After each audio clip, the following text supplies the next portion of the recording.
televidente. Hoy jueves me acompañan Luis Manuel Piantini y Ezequiel Molina y Lizardo en su acostumbrado jueves económico de 3 puntos. Bienvenidos. Juventud. Buenas noches. Saludos, buenas noches los aquí presentes y buenas noches pueblo dominicano, que Dios me lo bendiga.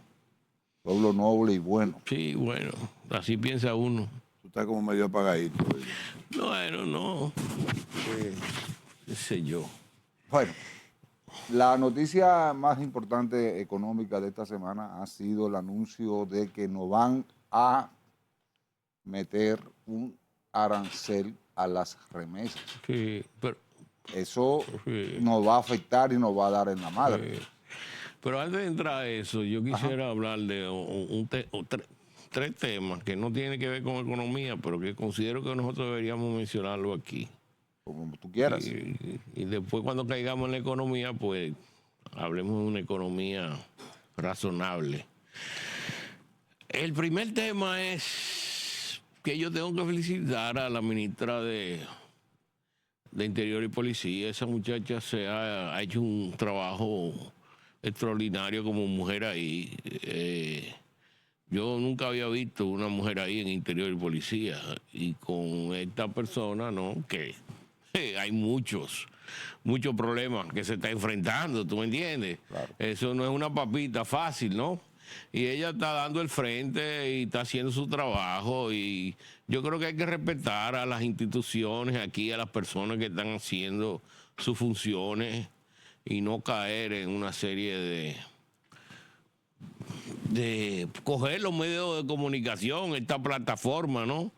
Para expresiones que no se ajustan a los niveles de educación que uno aspira.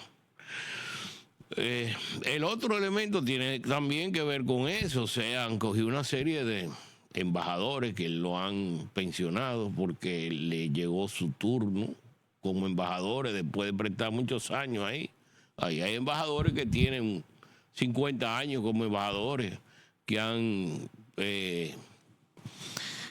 procesionado el país y hay algunos que hicieron otro tipo de funciones que le ahorraron muchos millones de dólares al país en negociaciones. O sea, eso son cosas que hay que respetarlo y más si usted es un profesional que es el que está dirigiendo esos programas, ¿no? Para saber quién es quién en este país. Eso no es de familia, no, eso no es de familia. Son gente que han hecho servicios importantes al país y que hay que respetarlo porque no fueron corruptos, hicieron su papel como debieron haberlo hecho después de muchos años. Lo otro es sobre el nacionalismo de nosotros los dominicanos, ¿no? ¿Verdad? Sin embargo, tú ves la casa de Mella que se está cayendo, la tienen ahí con una cadena puesta. Y lo único que tiene el frente, después de estar toda fuera de pintura, y el frente lo que tiene es un sello que lo pusieron en el año 1916, el ayuntamiento. Entonces tú oyes hablando de nacionalismo, de dominicanismo, pero al que tiró el trabucazo ahí en la Puerta de la Misericordia y que se fajó y que fue también héroe en la restauración, murió durante la restauración. Entonces a ese lo tienen a él en su casa, está totalmente destruida y nadie se acuerda de eso. Pero sí hay muchos recursos para votar en este país. Pero para enaltecer la figura de Mella, que por cierto, hay un instituto duartiano, debería ser instituto trinitario aquí, porque aquí hay una trinidad, como la Trinidad de Dios Padre y Espíritu Santo, para que tú veas. Y es el único país que tiene un escudo con la Biblia. Abierta. Y es el único que tiene una Trinidad de Padre de la Patria, que deberían nosotros tener eso. Y después, sí tenemos el tema económico, por cierto. Fíjate, nosotros hemos sido muy agredidos por el amigo del norte,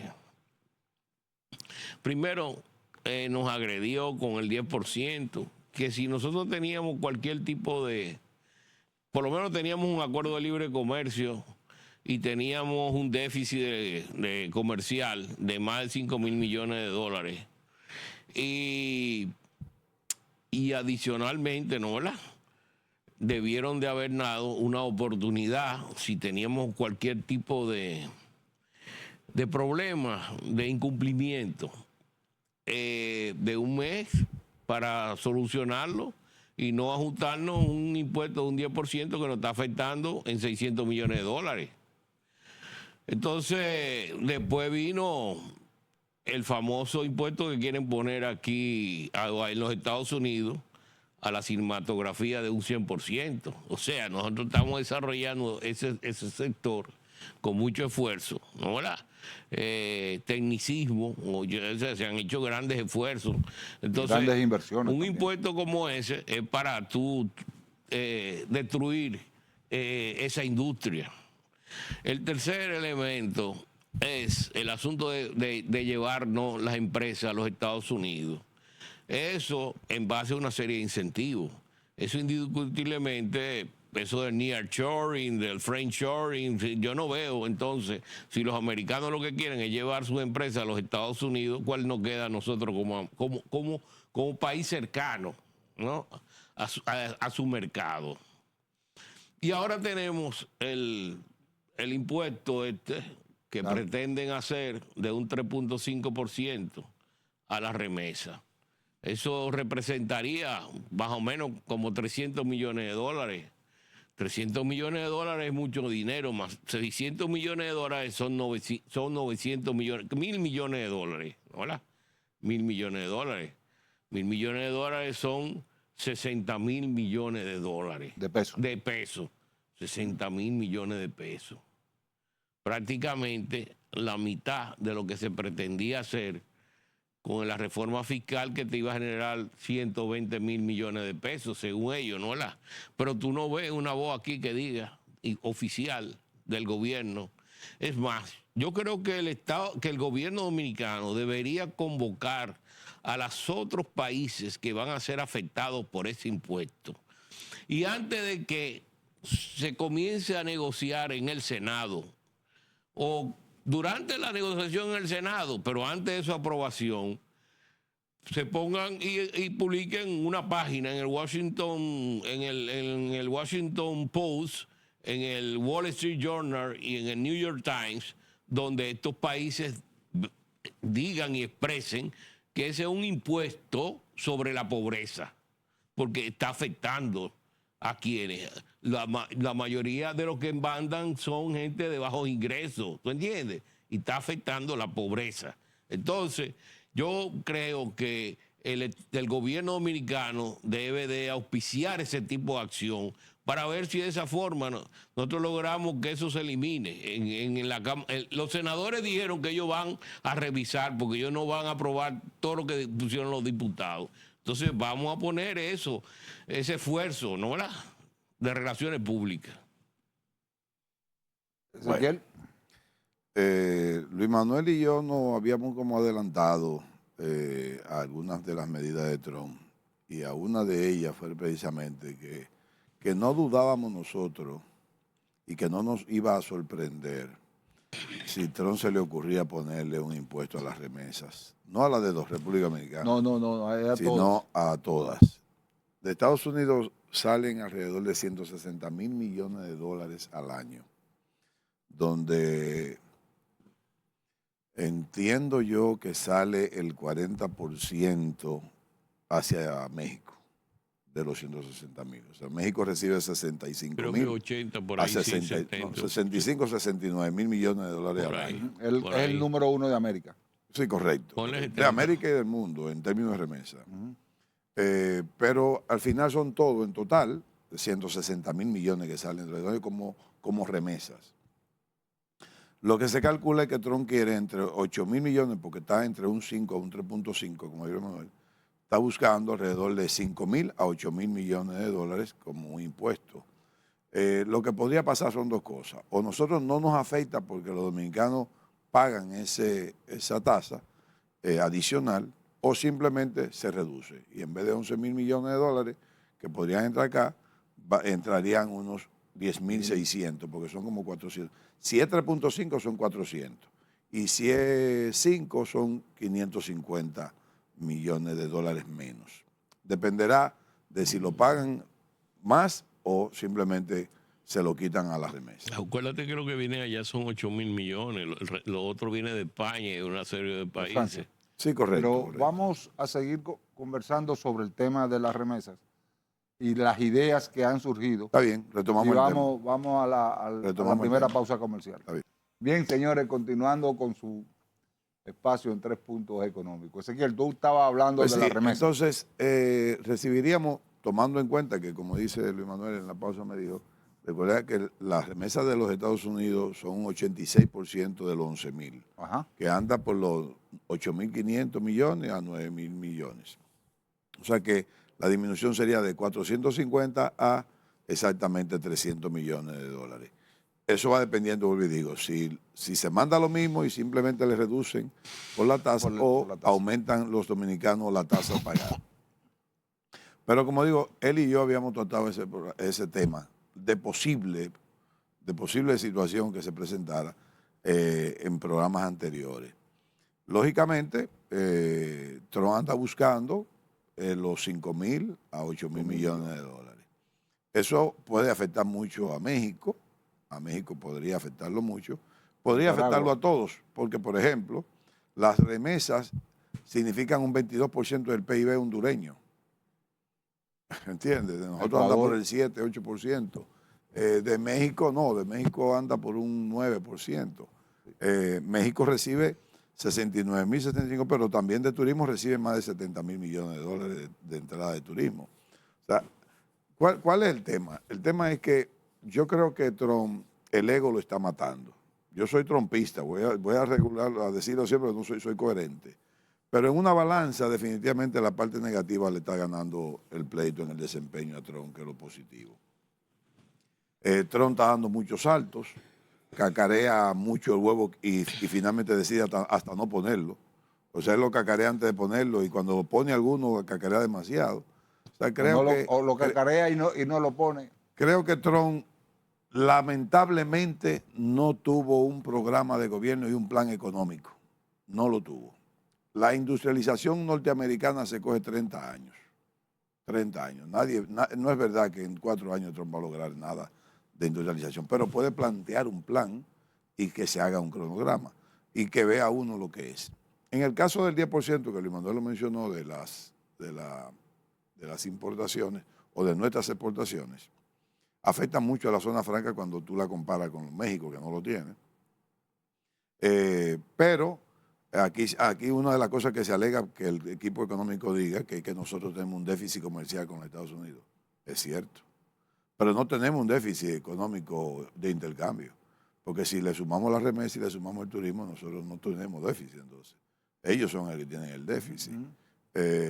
No mucho, pero lo tienen. O sea, yo creo que Trump está apostando mal. Está apostando mal a tú querer decir, si vamos a hacer un equilibrio, yo te voy a poner un arancel a ti. Los aranceles son un asunto de doble vía.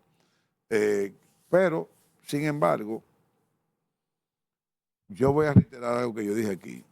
Si yo fuera parte de las decisiones estatales o de las decisiones económicas de este país y fuera una parte importante, yo eliminaría el acuerdo de libre comercio. Yo lo eliminaría. Y nada más lo dejaría bilateral con Estados Unidos. Porque el acuerdo bilateral o el acuerdo comercial de libre comercio con Centroamérica nos ha perjudicado. Claro, pero sin embargo, en el momento en que se negoció... Eso fue un comentario más en crisis. Sí, pero cuando se negoció el acuerdo con Centroamérica, yo me acuerdo que los portadores del gobierno, los negociadores del gobierno decían, no, nosotros vamos a ir ganando porque Centroamérica es una avenida que va de norte a sur. Y sin embargo, 20 años después, 25 años después, vemos que tenemos una balanza... Con todos. Con todos. Con todos los países centroamericanos. O sea, entonces habría que ver cómo se puede uno Que por Exacto. cierto, Luis Manuel, se puede eliminar el acuerdo. Nosotros no podemos decir abandonamos el acuerdo. Porque yo digo una No, tú idea. puedes decir abandonar el acuerdo, pero abandonar el acuerdo completo, no di que a los centroamericanos. No, y dejar a los lógico. americanos. Yo lo saco a todo y después negocio uno con los Estados Unidos. Ah, no, bueno, eso sí tú lo puedes hacer, indiscutiblemente. Como lo han hecho los americanos que se han abandonado de acuerdo. Tú como país tú puedes decir ya no quiero pertenecer a este acuerdo y te va del acuerdo. Ahora ya te aplica los anteriores aranceles que tenía con ellos y con los Estados Unidos también, a menos que tú no entres inmediatamente Entra un dentro acuerdo de un inmediato. acuerdo con los Estados Unidos. Pero hay un detalle. Pero ahora yo no entiendo un acuerdo con los Estados Unidos cuando es un país que precisamente lo que está haciendo es imponiéndonos muchas restricciones. Nos está golpeando prácticamente un 2% de los ingresos de nosotros. Y estoy hablando de ingresos de divisas. Adicionalmente al problema que tenemos con el asunto del oro. Estaba viendo un artículo de Magín Díaz donde presenta cómo se ha ido cayendo los ingresos de oro de la República Dominicana, perdiéndonos las oportunidades. Ahora mismo, si nosotros hubiéramos tenido las exportaciones de oro que teníamos hace 4 o 5 años, ahora mismo no hubiera ingresado $1.000 millones más con relación al precio que hay. Está negativo el sector. Está negativo en el crecimiento del sector. El negativo sí, va abajo a un 50% de lo que producía originalmente. Eso es producto de la falta de la presa de cola. De la improvisación, de la falta de planificación, del problema del bajo nivel de la ley, del material. De dejarse presionar de un sector social mediático. Pero no solamente eso, estamos viendo también en los medios de comunicación cómo los aguacateros, los productores de aguacate, están quejándose de que no tienen la asistencia técnica y que se le ha caído la producción. Y antes nosotros éramos el segundo país exportador de aguacate y ahora somos el cuarto y que estamos cayendo al quinto. O sea que todas esas noticias que salen a cada rato de que el país exportó, pues es un cuento, porque mira cómo están los bananeros. El banano ha bajado de 350 millones de dólares que estaba exportando a 200 millones. O sea, hay una caída también. Y ahora la idea es que se va a eliminar prácticamente en el futuro la siembra de banano para sembrar uva.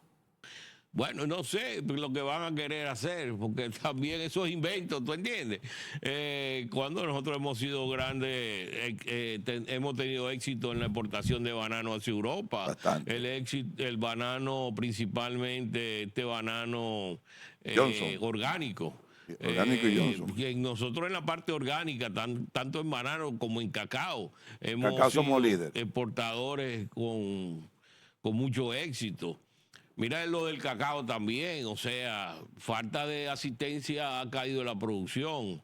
Lo del café, nada, que el país realmente, en la parte del sector externo, que es muy importante para esta economía, nos estamos viendo afectados. Y más ahora con estas medidas del gobierno de los Estados Unidos. Y si a eso agregamos para el problema que pueda haber con el turismo, que no ha sido muy dinámico este año, pues tenemos que ver de que la situación en términos de ingreso de divisas puede ser que reduzca la capacidad del país para aumentar su Producto Interno Bruto que tenía proyectado para este año, y que las importaciones pues no llegan al nivel que deberían de llegar como un elemento complementario a ese crecimiento. Pero bueno, el precio de los combustibles se ha mantenido bajo, el del petróleo. Eso ha sido para el gobierno cierto tipo de alivio por el asunto de los subsidios. Pero no, hay una situación externa que el gobierno tiene que, y ahí yo veo como que hay como un descanso en lo que hay. como que sí, el país va a crecer 4% y que vaya, pero hay una situación que se está complicando. Yo más que creo que un descanso, lo que creo que lo que hay un sueño. Hay un sueño. Y yo creo que eso que tú acabas de decir es muy importante con el sector externo. Aquí no hay un plan real de crecimiento y de desarrollo del sector externo. Cuando digo sector externo, como dice Luis Manuel, es las exportaciones. Aquí, como dice él, aquí vemos que el cacao, aunque tú ubicas los números de exportación, son mayores que los del año pasado porque los precios han subido, no porque la producción ha subido. En el tabaco hay un tema también con las exportaciones, con el tabaco, están disminuyendo. El café, ni hablar. El aguacate, No hay café ya. el aguacate que muchas tierras dejaron de sembrar plátano para sembrar aguacate, entonces ahora ni plátano ni aguacate para fines, porque aquí un aguacate está costando 150 pesos. Sí. El que quiera un aguacate, comérselo al mediodía, es 150 pesos que tiene que aplicárselo. Cuando aquí el aguacate, un país productor de aguacate, el aguacate debería estar 50 pesos. Sobre todo porque una proteína que debería llegar barata a la mesa del dominicano. Debería estar en la canasta, estar seguro en la canasta familiar. Pero ¿cómo va a ser que un aguacate cueste 150 pesos?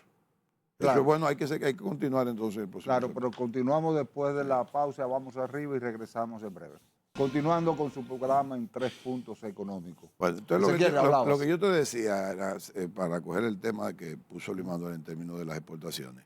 Si vemos la piña, ya nosotros prácticamente no somos nadie en piña. Si vemos la yuca, perdimos el reinado de yuca. Si vemos todo lo que es la parte, el chinol, aquí ya no hay chinol. La pitahaya, que de hecho no se está mencionando ya tanto pitahaya. Ahora están hablando de la, que no es buen pan, sino como se llama la otra, que Pan de fruta. pan de fruta, pero dicen otro nombre. Eso están ahora en un invento con eso. Que si la macadamia, pero no hay. Tú ves que no hay un plan estatal, donde dice nosotros vamos a hacer en materia de exportación agropecuaria, industrial, en términos de crianza de animales, que si estamos a puerta carne, realmente qué tan sostenible es la exportación de carne nuestra, el asunto de la producción de leche, el asunto de la crianza de cerdo, de pollo, de huevos. O sea, está bien, producimos todo eso, pero ¿cuál es el plan? ¿Cuál es el plan con el arroz? ¿Cuál es el plan con el arroz? Y después vamos entonces a minería. Señores, pero aquí ni siquiera la ley es no blinda tanto el sector en términos de sostenibilidad. La ley minera aquí en este país, aquí no hay una forma. Ahora salió ahí de que van a hacer un asunto para promover o incentivar la exploración petrolífera. La modificaron la Aquí ley. no hay nada de eso, que no estén gastando su dinero en eso. Aquí que no hay petróleo en este país. ¿Qué es lo que van a inventar con eso? Póngale sus recursos a otro sector que sí hay. Aquí hay una minería metálica. En todo sentido la hay. Vamos a explotar eso, vamos a mejorar esa ley. Vamos a olvidarnos de la parte mediática, vamos a imponernos sobre eso. Pero le cogemos miedo a todo eso. No hay un plan en términos de exportación. Y si nos vamos a zona franca, yo creo que la zona franca debió buscarse, no proteger el sector zona franca, sino ver que en el sector exportador completo, si Estados Unidos le pone el 10% a las exportaciones, que es un tema que lo ha dicho ya, lo he escuchado ya de Andy, pero eso lo habíamos hablado. Si le ponemos un 10% a las exportaciones y también la tasa el peso ¿cómo se dice? Se aprecia. ¿Cuál es el margen que le va a quedar Ninguno. a la zona franca? Entonces se van a quedar desmotivadas completas, se van a quedar fuera de competencia. Eso es lo que hay que pensar. Eso es el que el gobierno tiene que pensar. ¿Cuáles son la ejecución correcta, las temporales y las permanentes? Pero que hay un detalle, y eso es una realidad. Las autoridades económicas no le tienen terror al desplazamiento normal y natural de una tasa de cambio. Terror, comenzando con los temas políticos.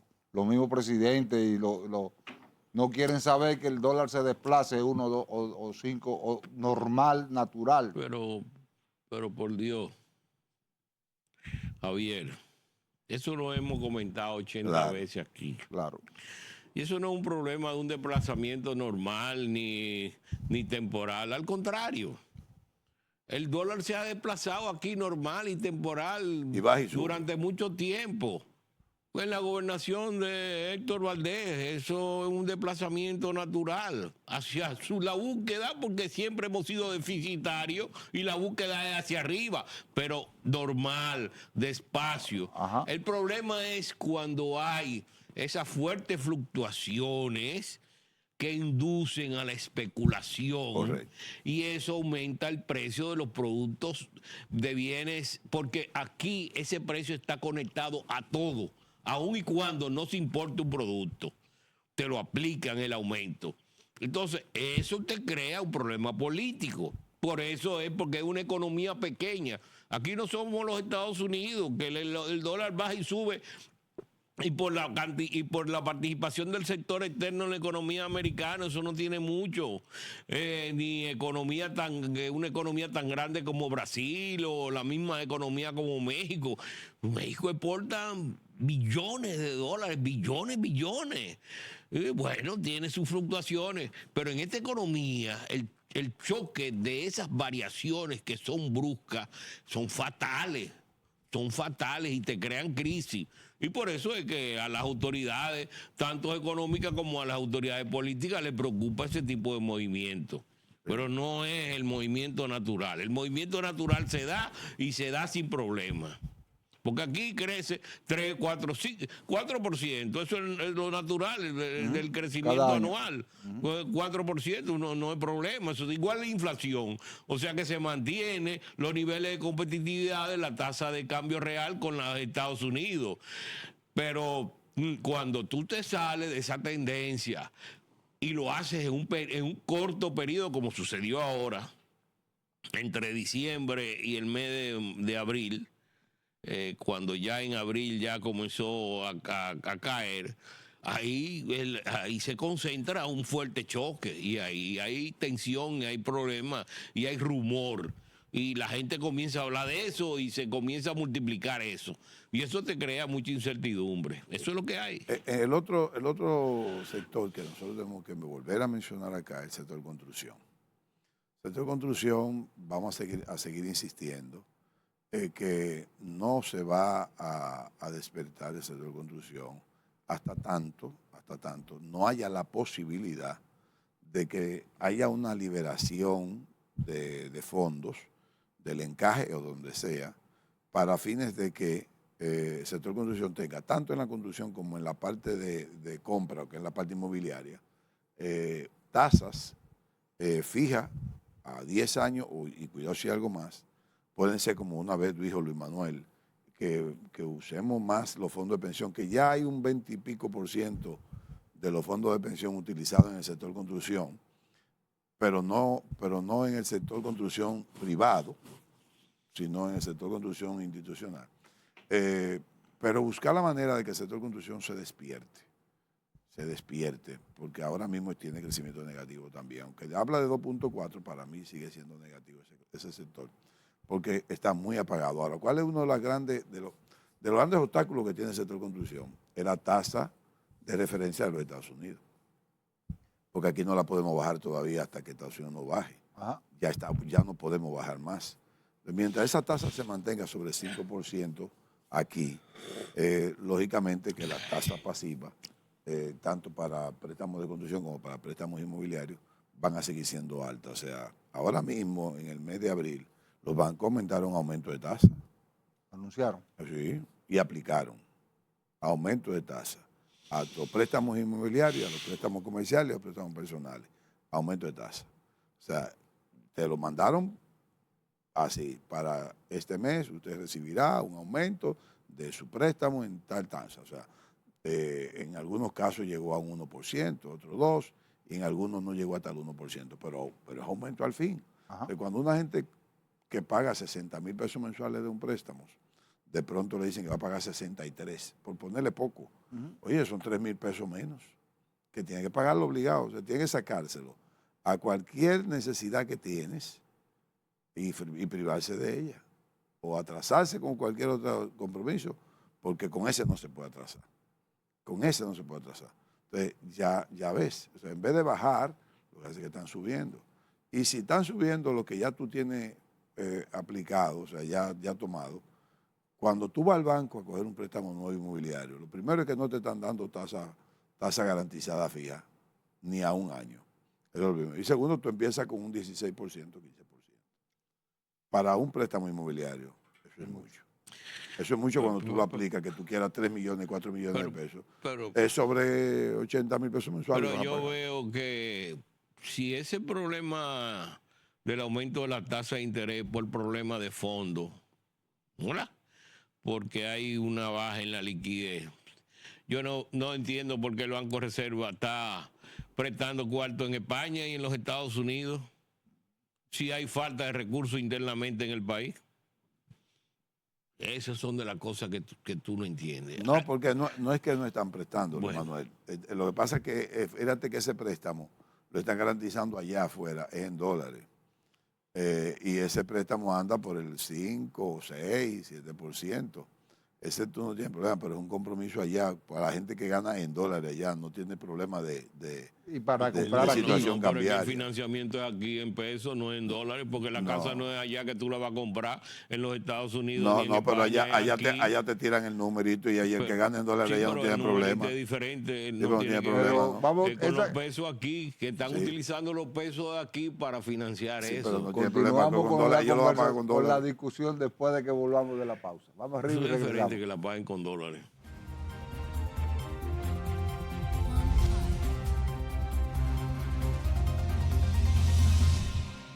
En esta semana, en base a un estudio que hizo la Universidad Católica Madre y Maestra en relación al sector público, al sector fiscal y su posición durante los últimos 24 años. Fíjate, esta gente ha demostrado en ese estudio que si se aplica y se colectan los recursos como deben hacerse, la presión tributaria en vez de ser de un 13-14% sería de un 24%. ¿Cómo? Entonces, aquí el problema no es que la tasa, diga que los impuestos están a un nivel muy bajito con relación al promedio que hay en América Latina en términos de presión fiscal. No. Lo que está bajito es la recolección, que no se hace. La eficiencia. ¿Eh? La eficiencia. La La recaudación. eficiencia, por eso, la recolección que no se hace. Eso es lo que está bajita. Porque aquí las tasas y el CRES está cansado de publicar tablas y de publicar gráficos donde se ve en base al promedio de América Latina y en base a lo que cada país aplica, que la República Dominicana tiene de las tasas más altas en cada uno de los impuestos, y aquí hay decenas de impuestos. Aquí está el país que más impuestos hay. Sí. Aquí hay impuestos, hasta para sacar de lengua hay impuestos aquí, para que tú sepas eso. Y la picada de ojo. Esto no tiene madre. Entonces, no es de que no es, que hay que hacer una reforma que sea equitativa. ¿Pero equitativa de qué? Cuando ahí ya están los impuestos, las tasas, lo que hay que aplicar es eso. Lo que hay que bajar los gastos corrientes, que ahí se vio que del aumento que hubo en el sector formal de trabajadores, 45,000 fueron del gobierno. Óyeme, cuando ya tiene 750,000 en nómina, lo tenía. Entonces, vamos a hablar claro, ¿qué es lo que está pasando aquí? ¿Tú me entiendes? Que tú le estás sacando el dinero al sector privado, ¿no? Para meterlo en una fosa que no tiene fin, de un déficit en cuenta corriente, en términos de gasto corriente. Aquí se está tomando crédito, préstamo, lo que nunca se había hecho para financiar el gasto corriente. Eso nunca se había hecho. Desde hacía años que no se había hecho. Porque el gobierno, los gobiernos, desde el año de los gobiernos de Balaguer, no se hacía eso. ¿Entiendes? Entonces, vamos por favor. Vamos a asumir ya la realidad del país y a ver qué es lo que vamos a hacer. Porque tampoco no puede haber. Que el otro tema es de que esta área especializada del gobierno que está trabajando en la planificación de lo que sería el país hasta el año 36, está diciendo que se va a duplicar el Producto Interno Bruto. ¿Pero cómo? Si aquí no hay ahorro de largo plazo. Aquí el ahorro de largo plazo que hay se lo come los déficits del sector público, en los bonos y los certificados que hay que comprar para financiar eso. ¿Con qué? Si aquí entonces nos están quitando los ingresos en divisas que tenemos, que no son la gran maravilla, y nos la están quitando, que es una parte de los ingresos y del ahorro que viene de afuera, y cómo vamos nosotros a crecer y a duplicar de que al año 36. ¿Con qué? Si no tenemos capacidad, si el gobierno no está haciendo inversiones. El gobierno no está haciendo inversiones. Este es el gobierno de más bajo nivel de inversiones. No hay inversión. No hay inversión en este país. No hay inversión.